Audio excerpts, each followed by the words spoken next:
Tomas and the snowplough, a rewritten story of Tomas and the Important Visitor by Christopher Audrey. It was winter.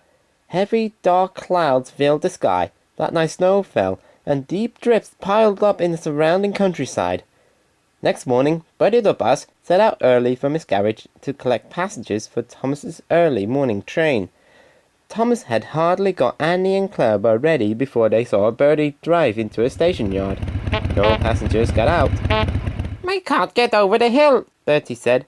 "People says it's not so bad on the other side of the hill, but on the top there are drifts higher than my roof.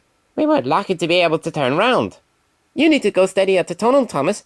I expect the snow is steep there too." Just then, a taxi drove into a station yard and came to a stop beside Bertie. An important-looking man got out, and the station master came to meet him. They went off together towards the office. Then Percy, who had been trying to take some trucks to the harbour, came back pushing them. "The snow is deep near the tunnel," he warned them. "The cutting is nearly full of it. I couldn't get through, even with my snowplough."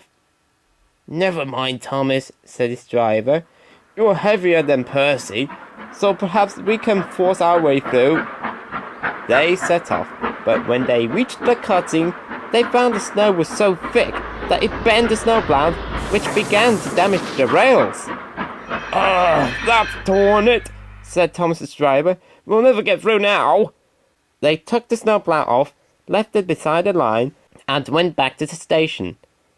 Thomas took Annie and Clover to their shed and had just got back to the platform when the station master came up with the important-looking man.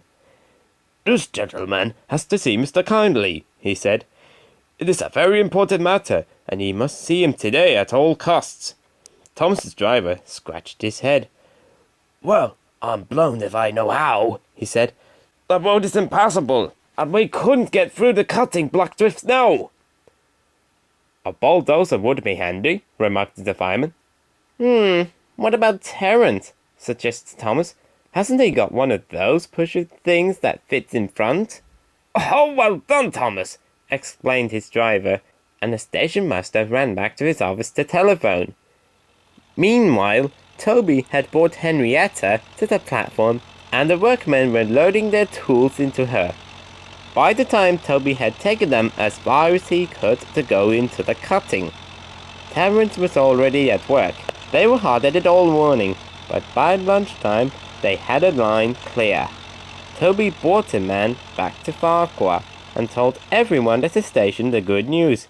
Then, with a very important visitor in Henrietta, and with Thomas coupled to the front and Toby at the back, a special train set off. Deep walls of snow stood like cliffs on either side of the lines that Terence and the railway workers had cleared, and the two engines puffed triumphantly between them. Through the tunnel they went. Bertie had been quite wide, but when they came out into the daylight at the other end, they found that the snow lay much less thickly on this side of the hill. The station master had telephoned to warn Mr. Kyndley that a special train was on its way, and he was waiting for them at the end of his garden. Thomas and Toby whistled cheerfully to him as they stopped outside the cottage just beyond the end of the tunnel. The guard and the fireman cleared snow from the side of the cutting, and when all was safe, the guard helped the very important visitor down from Henrietta. Both Mr. Kyndley and his visitor came to thank the engines. The guard walked to the house with them to make sure they did not slip on the path, and then Thomas and Toby, cold but happy, left for the junction. When the Fat Controller heard about the adventure, he was pleased too. He made a special journey to Farquhar to see the engines. "I've said it before and I'll say it again," he told them. "There could be no doubt that Thomas, Toby and Percy are all really useful engines." "And Terence and Bertie too?" asked Percy. "Terence and Bertie too," agreed the Fat Controller. The end.